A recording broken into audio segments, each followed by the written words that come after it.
Hello friends, আমি গোপাল আপনাদের সবাইকে স্বাগত জানাচ্ছি MK trading and academy for the stock মার্কেটের official YouTube channel MK trading Belda. আজকের এই ভিডিও ইন্ডেক্স নিয়ে আলোচনা করব না। ইন্ডেক্স নিয়ে ভিডিও আমি রবিবার বা সোমবার আপনাদের সামনে নিয়ে আসবো, কেননা সোমবার আমাদের মার্কেট বন্ধ আছে। তো ইন্ডেক্স নিয়ে পুরো ভিডিও কিন্তু নেক্সট ভিডিওতে আমি আলোচনা করব। আজকের ভিডিওটা কিন্তু টোটালি আলাদা ভাবে তৈরি করতে চাইছি। কারণটা হচ্ছে গ্লোবাল মার্কেট কিভাবে চলছে, গ্লোবালি মার্কেটের সিচুয়েশন কি চলছে, এই নিয়ে আজকের ভিডিও। কেননা টোটাল যদি ভিডিও আমরা গ্লোবাল নিয়ে আলোচনা করি এবং ইন্ডেক্স নিয়ে আলোচনা করি, তাহলে ভিডিওটা অনেক বড় হবে। তাই টোটালটা ভিডিওটা কিন্তু আলাদাভাবে তৈরি করতে চাইছি। তো প্রথমে দেখিয়ে রাখবো এটা এমকে ট্রেডিংয়ের ডিসক্লেমার অবশ্যই আপনারা দেখে নেবেন। এমকে ট্রেডিং আপনাদের কোনো কিছু বাই বা সেলের রেকমেন্ডেশন করে না। এখানে ভিডিওতে যা কিছু ইনফরমেশন দেওয়া হচ্ছে টোটালটা কিন্তু এডুকেশন পারপাসের জন্য, ঠিক আছে। এবার যদি আমরা মার্কেটে আসি, নিফটি ব্যাঙ্ক নিফটির একটু জাস্ট আলোচনা করে নিই। শুক্রবার দিন আমি কিন্তু বলেছিলাম মর্নিংয়ে সেল অন রাইজ থাকবে মর্নিংয়ে, এবং পুরো দিনটা কিন্তু সেল অন রাইজ গেছে। যারা আমার ফ্রি টেলিগ্রামে আছেন বা লার্নিং গ্রুপে আমার স্টুডেন্টরা আছেন, তারা অবশ্যই বলতে পারবেন যে আমি ঠিক বললাম কি ভুল বললাম। এবং লাস্টেই কিন্তু আমি বলে দিয়ে গেছিলাম শুক্রবার দিন যে এটা আমার লার্নিং গ্রুপ, সেখানে দেখুন আমি সকালেই কিন্তু ওই দিন শুক্রবার দিন বলে দিয়ে গেছিলাম যে মার্কেট দেখুন ফ্ল্যাট টু পজিটিভ হচ্ছে, কিন্তু রেজিস্ট্যান্স এবং ভালো মুভমেন্ট দিয়েছে। লিখেছিলাম যে মার্কেট ডাউন যাবে, এবং লাস্টে দেখুন কি দিয়েছিলাম, যেটা হচ্ছে লাস্টে একদম 3:27 আমি দিয়েছিলাম যে ডেটা নেগেটিভ আছে নেক্সট ডে ওপেনিং এবং ভিউ নেগেটিভ ফর টুইসডে, একদম বড় করে লিখে দিয়েছিলাম। এবং কালকে রাত্রে এটা আপলোড করেছিলাম যে গ্লোবাল মার্কেট নেগেটিভ চলছে। এবার গ্লোবাল মার্কেট যদি আমরা দেখি, গ্লোবাল মার্কেট কি অবস্থায় আছে, গ্লোবাল মার্কেট যদি আমরা দাউ দেখি বা ইউএস মার্কেট দেখি বা আমরা এশিয়ান মার্কেট দেখি, টোটাল ইউরোপ মার্কেট দেখি, তাহলে আমরা বুঝতে পারবো মার্কেট কিন্তু খুব বড় ডিপ বা বড় রেডে কিন্তু বন্ধ হয়েছে শুক্রবার দিন। ইউএস মার্কেট যদি আমরা দেখি, দাউ বলতে গেলে 715 পয়েন্ট 1.69% নেগেটিভ, এসএনপি 112 পয়েন্ট যেখানে বলতে গেলে প্রায় 2%-এর কাছাকাছি নেগেটিভ, ন্যাসড্যাক 2.70 মানে 3%-এর কাছাকাছি নেগেটিভ বন্ধ হয়েছে শুক্রবার। এবার যদি ইউরোপ মার্কেট দেখি, ইউরোপ মার্কেট ক্যাক ড্যাক সমস্ত ইউরোপ মার্কেট কিন্তু নেগেটিভ বন্ধ হয়েছে। যদি এশিয়ান মার্কেট দেখি, এশিয়া মার্কেট আমাদের গিফট নিফটি এখনও 150 পয়েন্টের কাছাকাছি নেগেটিভ চলছে, নিকাই হ্যাংসেং কোসিপ সমস্ত কিছু কিন্তু নেগেটিভ চলছে। আচ্ছা, এইখানে একটা জিনিস, এত মার্কেট গ্লোবাল মার্কেট ডাউন কারণটা কি? এর একটাই কারণ হচ্ছে ইনফ্লেশন, যেটা শুক্রবার দিন ডেটা এসছে ইউএস মার্কেটের, ইউএস কোর পিসি ইনফ্লেশন যে ডেটা এসছে, ডেটাটা ইনফ্লেশন রাইজ মানে বড় বেশি হয়ে এসছে 2.8%, যেটা ফেব্রুয়ারি মাসে এক্সপেকটেশন ছিল 2.7, সেটা এসছে 2.8।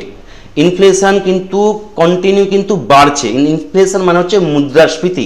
আমরা যে সমস্ত জিনিস ইউজ করছি, সামগ্রিক জিনিসের রেট কিন্তু বাড়ছে, মুদ্রাস্ফীতি হচ্ছে, এটাকে বলা ইনফ্লেশন। তো ইনফ্লেশন বাড়ছে মানে আমাদের অর্থনীতি যে কোনো গ্লোবাল যে কোনো কান্ট্রির ক্ষেত্রে কিন্তু খারাপ নিউজ। এবার ইনফ্লেশন যদি বাড়ে, তাহলে একটা জিনিস বলতে পারি যে এখানে কিন্তু যে আমাদের যে ইন্টারেস্ট রেট, রিজার্ভ ব্যাংকের বলুন কি ইউএস ফেডারেল যে রিজার্ভ ব্যাংকের যে ইন্টারেস্ট রেট কমানোর কিন্তু ইঙ্গিত কিন্তু পরপর কিন্তু কমে যাচ্ছে।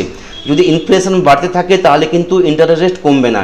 ইন্টারেস্ট রেট যদি না কমে তাহলে মার্কেটের পক্ষে খারাপ, বা মার্কেট কিন্তু ডাউন যাবে, মার্কেট কিন্তু আরও ডিপ নেবে। কন্টিনিউ কিন্তু ইউএস মার্কেট ডাউন যাচ্ছে। ইউএস মার্কেট যেটা মনে হচ্ছে এপ্রিল মাসে আরও ডাউন যাবে, যেখানে আমার যেটা মনে হয় 30 থেকে 35% পর্যন্ত ইউএস মার্কেট ডাউন যেতে পারে। তো ইউএস মার্কেট যদি ডাউন যায়, তার এফেক্ট তো সমস্ত কান্ট্রিতে পড়বে, এটা সবাই আমরা জানি। কারণ ইউএস মার্কেট হচ্ছে সমস্ত ইন্ডেক্সের, সমস্ত কান্ট্রি ইন্ডেক্সের মাদার।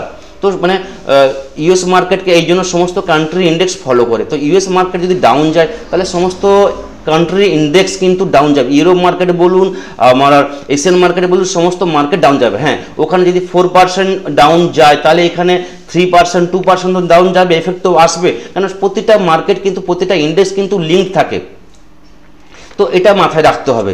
তো এই জায়গায় বলবো, এবার সোমবার আমাদের মার্কেট বন্ধ আছে, কিন্তু ইউএস মার্কেট কিন্তু ওপেন থাকবে। এবার শুক্রবার দিন 700 পয়েন্ট ডাউ যদি নেগেটিভে বন্ধ হয়েছে, তাহলে সোমবার, তাহলে আমার যেটা মনে হয় সোমবার আরও ডাউন যেতে পারে। এবার সোমবার যদি আরও 200-300 পয়েন্ট ডাউন যায়, তাহলে তাহলে মিনিমাম 1000 পয়েন্টের উপরে ডাউন থাকবে। তাহলে আমাদের gift Nifty minimum 200 point, 150 point, 200 point নেগেটিভে ওপেন হওয়ার চান্স আছে।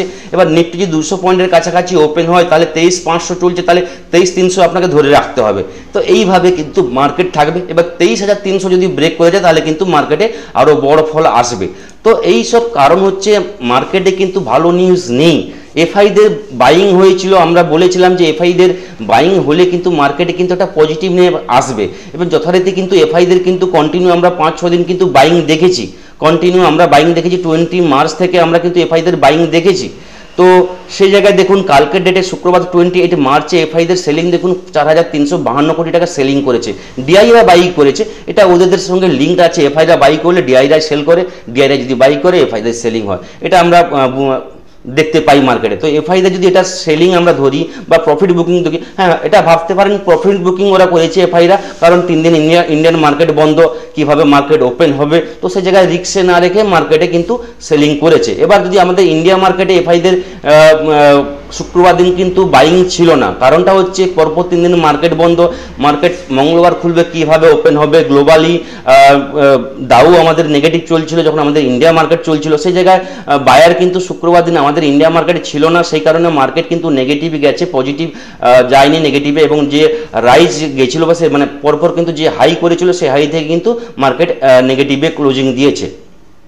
এরপরে নিউজ যেটা বলবো, ট্রাম্প শুক্রবার দিন অটো সেক্টরের উপর ট্যারিফ লাগিয়েছিলেন, সেটা এই কারণে অটো সেক্টর ডাউন গেছে।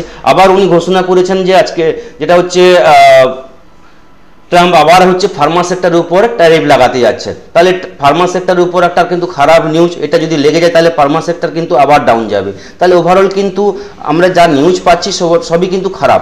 এরপর হচ্ছে আবার ট্রাম্পের 2 এপ্রিল কিন্তু রেসিপ্রোকাল ট্যারিফ উনি ঘোষণা করেছেন যে 2 এপ্রিল রেসিপ্রোকাল ট্যারিফ লাগাবেন। সত্যি সত্যি যদি রেসিপ্রোকাল ট্যারিফ 2 এপ্রিল লেগে যায়, এখনো কিন্তু ট্যারিফ লাগেনি, তারপরেও কিন্তু মার্কেট কন্টিনিউ কিন্তু ডাউন যাচ্ছে, মার্কেট উঠে দাঁড়াতে পারছে না। এরপর ভাবুন যদি রেসিপ্রোকাল ট্যারিফ লেগে যায়, তাহলে মার্কেট আরও কত ডাউন যাবে। হ্যাঁ, ট্রাম্প যেটা করছেন ইউএস মার্কেটের জন্য, ভালোর জন্য উনি করতে চাইছেন, ইউএস মার্কেটকে স্টেবল রাখার জন্য বা স্ট্রং করার জন্য উনি ট্যারিফ আনতে চাইছেন। হ্যাঁ, ট্যারিফ উনি স্ট্রং ডিসিশন নিচ্ছেন ইউএস মার্কেটের জন্য, কিন্তু সঙ্গে সঙ্গে তো তার এফেক্ট আসবে না, তার এফেক্ট আসতে আবার মে জুন লাগবে। যখন উনি কোনো কিছু ঘোষণা করছেন খারাপ কিছু বা কোনো ঘোষণা করছেন রেসিপ্রোকাল ট্যারিফের জন্য, তার জন্য তো ইন্ডিয়ান মার্কেটে বা আমার গ্লোবালি মার্কেটে খারাপ হবে। এবার সেই খারাপটা কিন্তু এপ্রিল মাস থাকবে, তারপর ওটা স্টেবল হতে হতে মে জুন চলে যাবে। তো এটা হচ্ছে কারণ। তো এই কারণে কিন্তু আমার যেটা মনে হয় এপ্রিল মাস গ্লোবালি সমস্ত ইন্ডেক্স সমস্ত মার্কেটের কিন্তু গ্লোবালি কিন্তু খারাপ যাবে বা যদি ট্যারিফ লেগে যায়। এবার ট্যারিফ যদি না লাগে তাহলে কিন্তু যদি উনি পজ করে রাখেন, তাহলে কিন্তু মার্কেট কিন্তু এইভাবে আপ ডাউন চলতে থাকবে, মানে খুব বড় আপ হবে না, মার্কেট কিন্তু রেঞ্জের মধ্যে থাকবে। কেননা হচ্ছে সবাই কিন্তু ট্রাম্পের অ্যানাউন্সের দিকে কিন্তু তাকিয়ে আছে, উনি কি ঘোষণা করবেন। কেননা ওনার খামখেয়ালিপনা যে কোনো সময় চলে আসে, কখন বলে দেন উনি ট্যারিফ লাগিয়ে দিচ্ছেন, কখন বলছেন না পজ করছে কিছুদিন, আবার লাগিয়ে দিচ্ছেন কোনো কান্ট্রির উপর, কখনো ফার্মায় লাগাচ্ছেন, কখনো অটো সেক্টরে লাগাচ্ছেন। তো ওনার খামখেয়ালিপনা যতক্ষণ চলতে থাকবে মার্কেটে কিন্তু এভাবে ভোলাটিলিটি থাকবে। এমনি যখন ট্রাম্প জিতে এসেছিলেন তখন আমি বলেছিলাম ট্রাম্প যতদিন থাকবে ওনার রাজত্বকালে, মানে ধরে রাখুন আরও 4-5 বছর উনি যতদিন থাকবেন কিন্তু মার্কেটের ভোলাটিলিটি থাকবে, মার্কেটে কিন্তু স্টেবিলিটি থাকবে না। কেননা ওনার হচ্ছে মানে হটকারিতা, ওনার যে ডিসিশন যে কোনো সময় যে কোনো মার্কেটকে ডাউনে নিয়ে যেতে পারে, যে কোনো সময় ওনার খামখেয়ালিপনা বেশি চলে। তো এই কারণে কিন্তু মার্কেট কিন্তু ভোলাটিলিটি থাকবে যতদিন উনি থাকবেন। তবে আমি বলবো যারা আমরা রিটেলার আছি, যারা ইনভেস্ট করেন স্টকে, লং টার্মে ইনভেস্ট করেন, আমার যেটা মনে হয় ইনভেস্ট করার আগে 10 বার ভাবা উচিত কোন সেক্টরের কোন স্টকে আপনি ইনভেস্ট করতে যাচ্ছেন। তো সেক্টর অনুযায়ী ওয়েটেজ দেখে আপনি স্টক সিলেক্ট করুন, ওয়েটেজ থেকে ভালো স্টক সিলেক্ট করুন, সেটা আপনার পোর্টফোলিওতে রাখুন, তারপর নিবেশ করুন। ওর সাপোর্ট রেজিস্ট্যান্স ওনার স্টকের র্যালি দেখুন। এবার আমার যেটা মনে হয় এপ্রিল মাস তিনটে সেক্টর, তিনটে স্টকের নাম বলবো বা তিনটা সেক্টরের নাম বলবো। এই সেক্টরগুলো মনে হয়, আমার যেটা মনে হয় এপ্রিল মাসে একটু অ্যাভয়েড করা উচিত। এক হচ্ছে আইটি সেক্টর, 2 নম্বর হচ্ছে ফার্মা সেক্টর, 3 নম্বর হচ্ছে অটো সেক্টর। এই তিনটা সেক্টর আমি বলবো এপ্রিল মাসে নিবেশ না করা উচিত নতুন করে। যাদের আছে তাদেরকে রাখতেই হবে, কিছু করার নাই। এই জায়গায় আমি ছেড়ে বা সেলিং করতে বলবো না কোনোভাবেই, কেননা সেক্টর অনুযায়ী খুব ভালো sector auto sector, Pharma sector এবং আইটি সেক্টর খুব ভালো সেক্টর। কিন্তু এই মুহূর্তে বলবো আমি এই তিনটে সেক্টরকে একটু অ্যাভয়েড করতে, কেননা এই গ্লোবালি কিছু ট্রাম্পের যদি ট্যারিফ লেগে যায়, গ্লোবালি যারা ইউএস মার্কেটের সঙ্গে লিঙ্কড আছে এই তিনটে সেক্টর, তো আমি এই কারণেই বলবো এই সেক্টরে কিন্তু নিবেশ না করা উচিত। যদি নিবেশ করতে চান তাহলে আমি বলবো কিন্তু আসছে 3-4 মাস 5 মাস আপনার কিন্তু এফএমসিজি সেক্টর ভালো কিন্তু মুভমেন্ট দেবে। কেন হচ্ছে এফএমসিজিটা অনলি ফর ইন্ডিয়ান মার্কেটের জন্য। ইন্ডিয়াতে আমাদের যে এফএমসিজি বলতে আমাদের যে গ্রোসারি বা আমাদের যা দৈনন্দিনের যে জিনিসপত্র লাগে সমস্ত কিন্তু এফএমসিজি সেক্টরের মধ্যে। তো এই সেক্টরে কিন্তু গ্রোথ আসবে, এই আসছে 2-3 মাস কিন্তু ভালো গ্রোথ দেবে। তো ওই সেক্টর এফএমসিজি সেক্টর অনুযায়ী কিন্তু আপনি স্টক চুজ করে কিন্তু আপনি ইনভেস্ট করতে পারেন। এই থাকলো, মানে এটা আজকের আলোচনা হচ্ছে এই ইন্ডেক্স নিয়ে আমি আলোচনা করছি না, গ্লোবালি অল ওভার গ্লোবাল নিয়ে আমি আলোচনা করছি। কারণটা হচ্ছে আপনি যখন ইনভেস্ট করতে যাবেন আপনাকে অনেকটা জিনিস ভাবতে হবে। কারণটা হচ্ছে আপনার টাকা ইনভেস্ট হয়ে গেলে আপনি যদি লসে থেকে যান আপনার কিন্তু সেটা তখন কিন্তু লসেই বুক করতে হবে। সেই জায়গায় আমি বলবো ভেবে চিন্তে কিন্তু আপনি ইনভেস্ট করুন। আপনি লং টার্মে ইনভেস্ট করতে যাচ্ছেন তাহলে বলবো আগে আপনি সেক্টর চুজ করুন। সেক্টর চুজ করার পর আপনাকে সেক্টরের যে স্টক তার ওয়েটেজ দেখে কিন্তু আপনাকে নির্বাচন করতে হবে। এবং নিবেশ করার আগে কিন্তু আপনি 5 বার ভাববেন।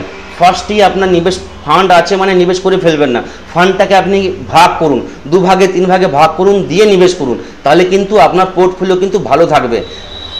এই থাকলো আজকের আলোচনা। নেক্সট ভিডিওতে ইন্ডেক্স নিয়ে যে ভিডিও বানাবো সেখানে আপনাদের সঙ্গে আবার দেখা হবে।